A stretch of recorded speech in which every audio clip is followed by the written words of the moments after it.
So today we're going to teach you how to work a creek that has a little bit of water in it. Now this creek has just enough dampness to keep it wet so that you can't use a regular dry wash or shaker box because there's so much moisture in here it sticks together in clumps. But it doesn't have enough water in it to work like you would in a regular river. And so we have to use kind of a combination of methods. So what I like to do in these rivers is use a recirculating sluice, power sluice. Now sometimes you can bring that to the river, or you can use it in your garage and just bring dirt home. Hauling dirt home may seem like it kind of counterproductive because you have to pick up all the buckets of dirt in the back of your truck and take them home. But when you're working on a river like this, especially one that's as rich as this one is, you may find it's worth it. So we have bedrock exposed between an inch or two and a foot underneath this gravel. And I've already found a bunch of nice nuggets out of here in the half-gram range. And they're almost all on the bedrock because gold is heavy. I did find a couple near the top, but the vast majority is on the bottom. So rather than work all this dirt on top, and there's probably 15 or 20 buckets full right here, and carrying all that home, when the truck only carries about 10 or 15 buckets at a time, I'm just going to take off the overburden, all the stuff on top, throw it up on the bank, knowing I might miss a nugget or two, but knowing that because of the percentages, I'll be able to get a bunch more nuggets off the bottom in the same amount of time. So it pays for itself. Even though we're going to miss a little bit, we're going to get the majority off the bottom.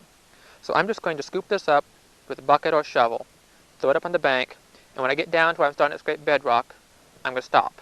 And then we're going to clean it up into a pile and take that dirt home. That way we're only taking 3 or 5 buckets home instead of 20, and we're taking home only the really good stuff. And in a river like this where you have bedrock, a lot of times you'll see the nuggets sitting on them. If I'm lucky, I'll see one today and I'll show you how it works. Once we get the dirt scraped into a pile and most of it processed, we'll take a small pump and wash it all down into a pile. You don't absolutely have to have that step, but it sure does do a better job of getting it clean. I also have a metal detector here today to catch anything I might miss. I can't metal detect this creek because there's a lot of iron, and worse, there's a whole bunch of lead, because right over there's a bunch of targets and people have been shooting for who knows how long here. And so there's probably 50 times the lead in the creek that there is gold. And so metal detecting is just frustrating because there's a lot more targets than you could ever dig.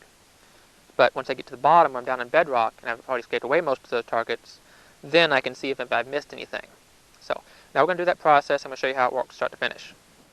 Mostly we're going to be using the same tools that we would be using in the river. Scraper, scoop, buckets, classifying screen. The classifier will work fine dry, but it works a lot better if it's wet. So if you have a river that has a little bit of water in it, fill up the bucket with water. You only have to take maybe 10 or 15 gallons with you if you don't have any water in the creek, in order to have a little bit of water on the bottom of that so that the water washes off the rocks a lot better. And you'll get a much better product because you won't be sending away all that small dirt that's stuck to those rocks which might have gold in it. So put a little bit of water in the bottom of that when you're going to start classifying. But first, we're going to scrape off the top. I've already thrown away all the large rocks I can just pick up and toss, except for that one there. And now I'm going to loosen up with my rake, and then I'm going to scoop it into the 2-gallon buckets and toss it. I can move a lot more dirt that way than I can with a shovel. You may find you can do better with a shovel, but this is what I like to do. Let's start scraping.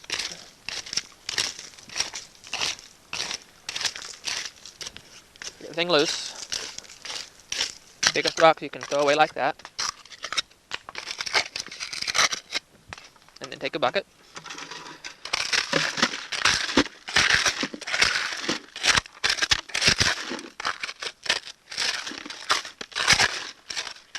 Fill it as full as convenient. And toss. And repeat that until you get down to bedrock. I'm going to work right along here to there, and right along here to there. So when I get all this scraped down to bedrock, then I'll start putting my stuff in the classifying screen.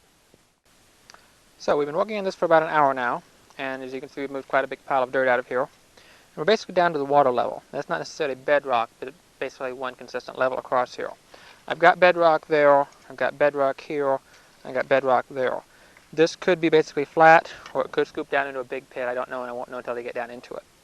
But I know I'm on bedrock up here, and I don't want to go any deeper for fear of losing some gold. So I'm going to start raking some stuff up into a pile into my classifying bucket, just like I would in the river. So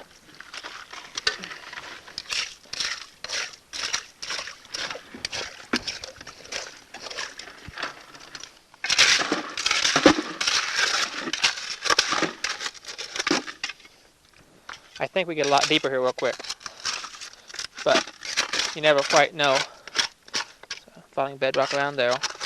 And at this point, in this type of a river at least, where I know there's nuggets, I'm going to keep an eye out for gold. And a lot of times you won't see gold going by, but as you're walking down the edges of these little crevices, oftentimes you'll see the glint of gold as the water runs past it.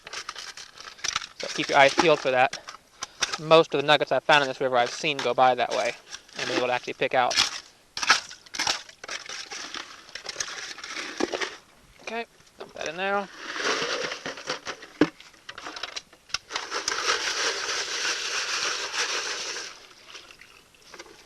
Classify, inspect, and toss.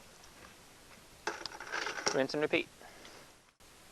So we've worked our way down to the bedrock here. We've scraped as close as we can with our fingers and with the three-fingered fork.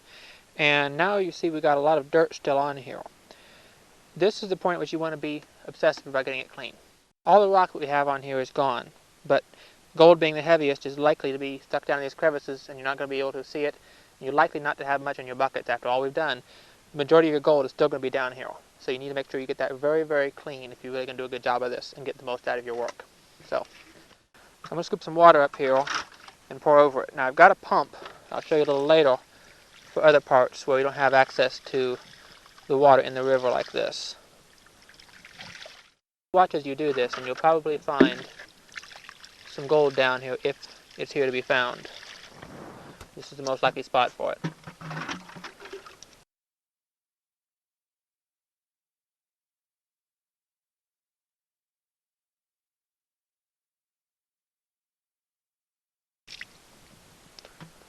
Didn't see any go by there.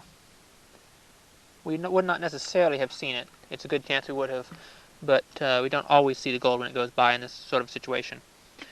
But I'm going to continue washing this off really well, and then when it comes time to get the bottom clean, we're going to do the same thing, but it's going to be a little bit more difficult because we have a lot more water to move.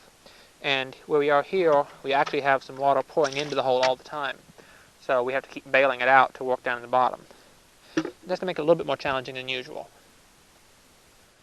So we've been washing down this hole, and we've been using our sump pump to pull the excess water out as it keeps filling back in here. And I just found a nice little piece of gold right here.